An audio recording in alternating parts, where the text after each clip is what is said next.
J'étais là, je me suis réveillé en sueur, c'était épouvantable. Et puis d'abord, il faut que je vous raconte un secret. C'est un secret, mais que je raconte normalement qu'aux enfants. Parce que c'est les seuls à pouvoir comprendre. Les autres, ils sont bien trop bêtes. Parfaitement, c'était un secret. Tu veux pas croire que je pouvais être président, peut-être? Bien sûr, j'étais président. Bien sûr, j'étais président. D'ailleurs, regardez, je vais te le prouver. Olivio, président. Olivio, président. Olivio, président. Olivio, président. Olivio, président. Olivio. Tu vois que c'est vrai. Tu vois que c'est vrai. Bon. Mais je retourne au secret que je vais vous raconter. Quand j'étais petit, je m'appelle Olivio Monti. Pourquoi Monti? Parce que toujours ma mère, elle me disait, Olivio, monte le verre d'eau à ton père. Oh, je dis maman quand même, maman. Olivio, prends les pommes de tes verres d'eau qui sont dans la cave et monte-les à la cuisine. Toujours je devais monter. Je me dis, si je dois monter, alors je vais prendre une valise et je vais monter sur Paris. Ah oui, c'est logique. Alors j'ai pris une valise et je suis depuis devenu un grand voyageur. Je voyage à droite, je voyage à gauche. Et je suis arrivé en voyageant, en marchant, jusque dans un petit village d'Auvergne par là-bas. Un charmant petit village comme on les aime en France, tu sais, le village avec la fontaine, la petite église charmante, le monument aux morts qui te fait pleurer. Voilà. Et puis tout d'un coup, au milieu du village, je vois au loin une vieille avec son cabas de commission. D'abord, je voyais bien qu'elle venait faire de ces commissions, parce que ça se voyait qu'il y avait des commissions dans le cabas, qu'on voyait les poireaux qui dépassent, le pain, les œufs, la barquette de fraises, une bouteille de vin, du saucisson, enfin, de quoi faire un bon repas, quoi. Et il fait, oh, toi la vieille, hein, toi là-bas, oh, la vieille, oh, la vieille, oh, dis-moi, je voudrais faire le tour du calvaire, parce qu'on m'a dit que dans le village ici, il y avait un chemin de croix qui était très beau, et qu'il est très connu que je voudrais faire une promenade. Alors la vieille, elle se retourne, et là que je vois qu'elle est encore plus vieille que je croyais. Vraiment très vieille. Elle pose son cabas, elle fait...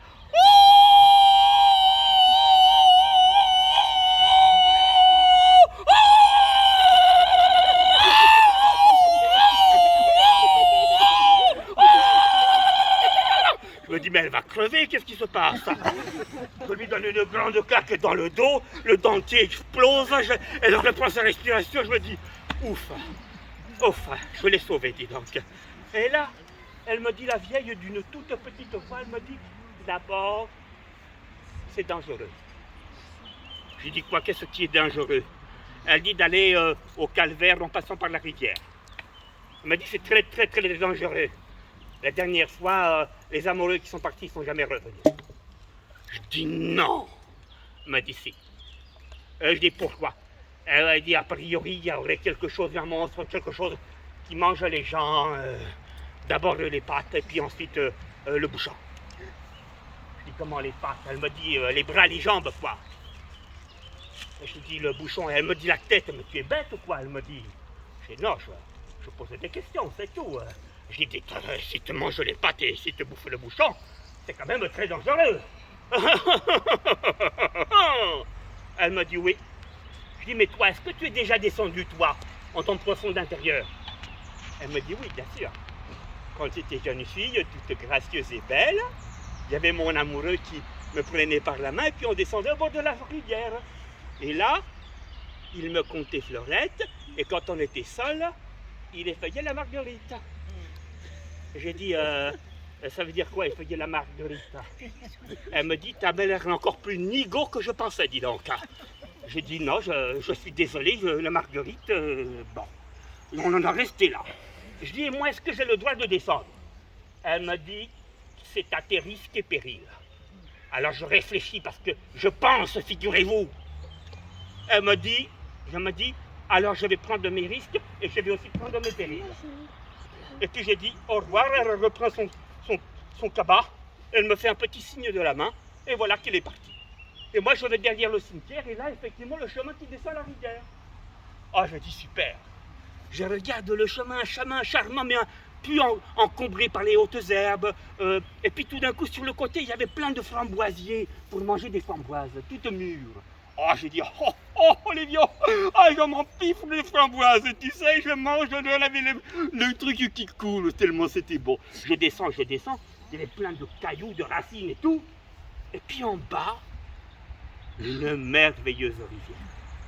Avec la rivière l'eau qui coule le long des rochers plats, tout ça. Le côté sur le lointain, on apercevait le calvaire. Je me dis, alors là, elle dit n'importe quoi, la vieille. Ici, c'est sûr, il n'y a pas de monstre. Bien sûr que non. Bien sûr que non. Eh ben non, c'est pas possible. C'était trop beau, quoi. Et je me dis, Olivio, tu vas faire une pause. Il est temps que tu te reposes. Je m'approche, j'ouvre ma valise, je mets ma serviette et je me dis maintenant, tu vas prendre ton bon manger. Tu vas prendre ton bon manger. Tiens, à propos de la valise, vous voulez savoir ce qu'il y a dans la valise? Oui. C'est vrai? Oh là! Il y a quelqu'un qui a regardé mes fesses, j'en suis sûr. Non. C'est lui? Non, personne? Personne. Bon, Personne. vous me dites, vous me dites. Si quelqu'un regarde mon derrière, vous me le dites.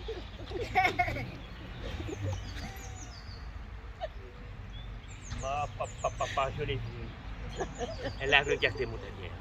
Alors là, je vais vous dire un truc. Je parle aux hommes. Les dames, fermez les oreilles. Je vais vous dire un truc très important. C'est une petite astuce. Quand tu vois qu'une femme te regarde et qu'elle fait semblant de ne pas te regarder, toi, tu vois qu'elle fait semblant de ne pas te regarder, mais que tu as vu qu'elle te regarde quand même. Alors toi, tu fais semblant de ne pas la voir, et au moment où tu sens qu'elle te regarde, paf, tu la regardes, pour la surprendre à te regarder. Tu comprends? Et là, la fille, qu'est-ce qu'elle fait? Elle est paniquée, elle cherche dans son sac à main, elle se touche les cheveux gentiment, tu vois, elle remet son corsage, tout ça, ça fait bien. Et des fois, c'est l'histoire qui commence d'une grande histoire d'amour. Donc tenez ça, c'est un bouquet presque dans le RER, le train, dans la queue de chez le boulanger, tu vois. Partout ça peut se produire, dans la rue. C'est un petit truc. Alors, je vais vous montrer ce que j'ai dans la valise. Oh! Une couverture, pour quand je voyage et que j'ai froid. Une flûte, pour faire de la musique. Un journal. Alors là, vous voyez, je garde toujours le même, je le garde 3 semaines à moi. Ça évite d'avoir des mauvaises nouvelles, quoi. Vous voyez, présidentielle, les 2 France. Pauvre France. Une trousse de toilette, une pelote de ficelle pour si jamais il m'arrive quelque chose. Un livre, Terre des hommes. J'aime beaucoup lire. Et puis aussi, oh, qu'est-ce que c'est ça? Oh là, qu'est-ce que c'est? Oh là, des bonbons. Oh là. Bon. Ah. Et puis alors là, une dernière chose, parce que j'ai tellement de choses dans ma valise. Là, normalement, c'est ma boîte à secret. Mais je vais vous dire, vous voulez savoir ce qu'il y a dans la boîte à secret? Comme j'aime beaucoup la nature, dedans, je mets des graines. Alors je les plante dès que j'ai un peu de temps. Là, ce sont des graines de marronnier, pour qu'il y ait des beaux arbres. Et alors, je descends, et puis alors, je continue mon histoire. Alors je m'étends, j'enlève mes chaussures, et je me dis, Olivio, tu vas faire une petite sieste. Et je m'endors. Je m'endors tellement c'était beau et agréable le long de la rivière. Et puis quand je me réveille, il faisait déjà nuit. La lune montait dans le ciel et c'était plein d'obscurité. Alors, vite, je remets mes chaussures, je ferme ma valise, je mets tout dans la valise pour être prêt avec mes voyages. Et puis tout d'un coup, le long de la rivière, j'entends un bruit bizarre. Je me dis, Olivio, quelque chose fait un bruit bizarre le long de la rivière. Qu'est-ce que c'est? J'ai dit, il y a quelque chose qui grogne dans le coin, dans la rivière. Alors comme je suis très curieux, je cache ma valise, mes affaires, et je me dis, je vais voir ce que c'est. J'avance, tu vois, avec beaucoup de précautions. Et tout d'un coup, je me suis dit, mais Olivia, tu es bête ou quoi? Elle est bête. Elle est bête. Ce n'est pas un grognement distinctement. J'entends un ronflement. Quelque chose ronfle du côté de la rivière. Alors je prends mon courage à 2 mains, j'avance, et dans le noir, mes pieds butent contre une sorte de monticule. Tu vois, une butte, quoi. Alors je commence à l'escalader, j'arrive en haut, je mets de mes mains et de mes pieds, j'arrive en haut, et là, Je suis en haut d'une butte, mais un peu molle, bizarre la consistance. C'était mou du pied, tu vois. On aurait dit quelque chose de flasque, quoi. Bizarre. Et puis j'étais en train de me poser plein de questions sur ce monticule, et tout d'un coup que je vois que dans la forêt, il y a un œil énorme qui s'ouvre comme ça dans le noir et qui me regarde. Je me dis merdasse, voilà, ah, le monstre. Ah, j'ai pris de panique, je glisse, je me casse la margoulette, je tombe dans la flotte et tout, je prends ma valise à 4x4 et je cours, je me suis dit, moi qu'est-ce que je vais faire? Je vais finir comme les pattes, comme le bouchon, je m'affole, et puis tout d'un coup dans le noir, il y a une voix qui me dit, Olivio. Je me dis, c'est terminé mon pote. Tu vas finir en chips en cacahuètes. Tu vas d'abord t'arracher les pattes et ensuite tu vas t'arracher la tête. Merde, merdasse. Je planque ma valise et je me dis, Olivio, pense bien à son signe de croix, pense au petit Jésus. C'est terminé, c'est ta dernière heure. Je dis, tu vas... Ah, et tout d'un coup, je me souviens d'un conseil militaire. Je me dis, je vais faire le mort, comme si j'étais mort. Mort de peur, quoi. Toc, je me fous sur le côté, je bouge plus. Mais j'ouvre un œil quand même, tu vois, parce que quand même, il était tellement gros. Je me dis, s'il marche, sans faire exprès, tu vois, il pète, moi je me dégage, là, tu vois. Bon, je me mets comme ça, il me dit, Olivio, n'aie pas peur. Je ne suis qu'un géant. Ah, je me dis, merde, qu'est-ce que je peux bien faire? Il dit, je suis petit, je peux peut-être me cacher. Mais dis, n'aie pas peur, Olivio. Oh, je bois du lait, je mange de la salade. Ah, j'ai dit, ah bah, ça c'est plutôt une bonne nouvelle, quoi. J'ai dit, comme ça, au moins, je vais pas finir en chips dans sa bouche. Et puis, il me dit, si tu veux, je te raconte toute mon histoire. Alors, je regarde ma montre électronique et j'ai dit, écoute, là, tout de suite, j'ai du temps, quoi. Il me prend dans sa main, il y a une main énorme qui sort du noir, qui me monte, et j'avais l'impression d'être dans un ascenseur, tu vois, qui me monte. Je dis, mais ça va monter pendant combien de temps comme ça? Et qui me pose sur son épaule. Et là, je regarde d'en bas, je me dis, il faut que je m'agrippe à quelque chose. Et là, je vois les poils qui sortaient de son oreille, je m'agrippe aux poils, tu vois, et je me dis, si je glisse, je me fracasse les os dans le bas. Et puis tout d'un coup, je me retourne vers sa bouche. Oh là là, une bouche énorme. On aurait dit une grotte. Je regarde à l'intérieur, je me dis, mais c'est pas possible. Une puanteur épouvantable. J'ai failli crever d'asphyxie. Je regarde, je me dis, mais c'est quoi? On dirait, qu'est-ce que c'est? On dirait l'océan, la mer. Et en fait, non, c'était sa langue. Une langue épaisse et grasse. Je me dis, merde, il va me bouffer. Et c'est quoi au milieu de la bouche, là? Un énorme rocher. Et non, je me trompais. C'était sa dernière dent. Je me dis, merde. Heureusement qu'il n'y en a plus qu'une dedans. Imagine toutes les dents dans cette énorme bouche. Mais il te broie, il mange tout. Et puis alors il me dit, Olivio, n'aie pas peur. Je vais te raconter mon histoire. Une voix tranquille et douce. Ça me rassure, je regarde l'œil, un œil bleu, merveilleux. Un œil pas du tout cruel, doux, amical. On aurait dit l'amitié en action, tu vois, je me dis, bon, regarde l'œil plutôt que la bouche, c'est plus tranquille. Puis il me dit, voilà, je suis né il y a très longtemps. D'une géantesse, d'une femme immense, énorme et monstrueuse. Et qu'au moment de ma naissance, ma mère, ma pauvre mère, défunte mère, a eu toutes les douleurs de l'enfantement.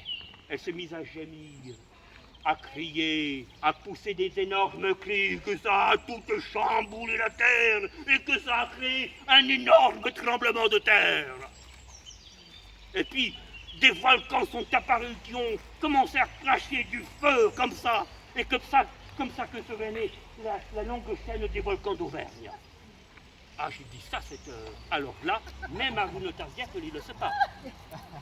Je me suis renseigné parce que lui, Arjuna Taziev, il n'a pas du tout cette explication scientifique. Il ne sait pas l'origine. Je dis là, quand même, c'est incroyable ce que tu me racontes. Il me dit oui. Il dit, je suis las, je n'ai pas d'amis. Je suis trop grand. Je dis, mais comment tu t'appelles d'abord? Je m'appelle Edgar. Edgar le géant. Ah, j'ai dit oui, c'est vraiment très grand, quoi. Et j'ai dit, mais c'est bizarre quand même. Tu devrais être très connu. Tout le monde devrait parler de toi à la télévision. Tu devrais avoir un compte Facebook avec des milliards de personnes qui te suivent. Il me dit, mais non, Olivier. Oh, oh, oh, oh. Il a un rire énorme, tu vois, ça faisait bouger la terre. J'ai dit, pourquoi? Il m'a dit, parce que je suis trop grand. Je fais peur. Et j'ai peur de faire ça. Ah, j'ai dit, oui, c'est tout. Il dit, les enfants m'aperçoivent des fois. Mais aujourd'hui, tu comprends, les gens, ils lèvent la tête, ils ne voient que des nuages. Ils regardent une montagne, ils ne voient que des cailloux. Quand ils voient mes cheveux, ils le prennent, ils le confondent avec les forêts ou les algues dans le fond de la mer. Il dit, non, les enfants m'aperçoivent parfois, mais je leur fais chute du doigt. Alors il est 10h rien. En grandissant, ils se mettent à boire, à écouter de la musique pourrie. Et ils m'oublient. Voilà. C'est comme ça. Et dit, tu sais, j'ai tout vu, tout entendu. Dit, je traverse les océans à la brasse. J'enjambe les montagnes. Ah, je dis, c'est incroyable. Je dis, et maintenant, alors, on salue. Allez, Frédéric. Comment va? Et alors, il me dit, si tu veux, on va faire une promenade. Ah, j'ai dit, et pourquoi pas, quoi. Il prend ma valise, moi qui croyais qu'elle était très grande, il la met dans sa poche, on en a dit une petite boîte d'allumettes, tu vois, minuscule. Et puis on commence à visiter le vaste monde. Et là, je vois des gens joyeux, des gens malheureux. Mais dans les pays les plus pauvres, c'était là où les gens riaient le plus, figure-toi. Alors que dans les pays riches, ils faisaient la tête. Tu voyais des gens qui se battaient pour un moutignon, qui se font la guerre, qui s'entre-déchirent pour de l'argent. Tu voyais plein de choses mauvaises. Et les enfants, on les mettait devant la télévision à regarder des choses stupides et bêtes, pour les remplir d'images. Et je me dis, Olivio, tu ne peux pas rester comme ça. Tu dois faire quelque chose. Et c'est comme ça qu'est née en moi l'idée de devenir président de la République. Bravo. Voilà. Bravo. C'est un petit extrait. Salut. Voilà, c'est un petit extrait du spectacle que je donnerai au mois de juin, ici à Vichy, dans un nouveau lieu. Voilà. Ce que j'ai envie de vous inviter, c'est à peut-être m'accompagner. J'ai amené quelques chansons parce que chanter ensemble, autrefois, ça signifiait l'amitié. Voilà. Et le 14 mai, vendredi, j'inaugure un petit atelier d'artistes. Vous êtes tous invités. C'est à Vichy. C'est 32 rue Capelet. 30-32 rue Capelet. On enverra un petit message à tout le monde. Voilà. Merci, c'est un extrait. Hein. Et ça sera un peu différent de ce que vous verrez en salle. Bien sûr. À quelle heure, Olivier? À quelle heure, Olivier, vendredi? Vendredi, à quelle heure on peut commencer? Quelle heure c'est bien? Le soir, mais je sais pas moi, à partir de 19h. Alors on vient tous avec de quoi se restaurer. Je vais mettre des tables dans la rue. Ça sera en relation entre mon atelier et mon appartement. D'accord? C'est chez moi, en fait. C'est mon atelier, mais je l'ai un peu modifié parce qu'avant, il y a encore 8 jours, c'était un garage qui puait le mazout, vous voyez.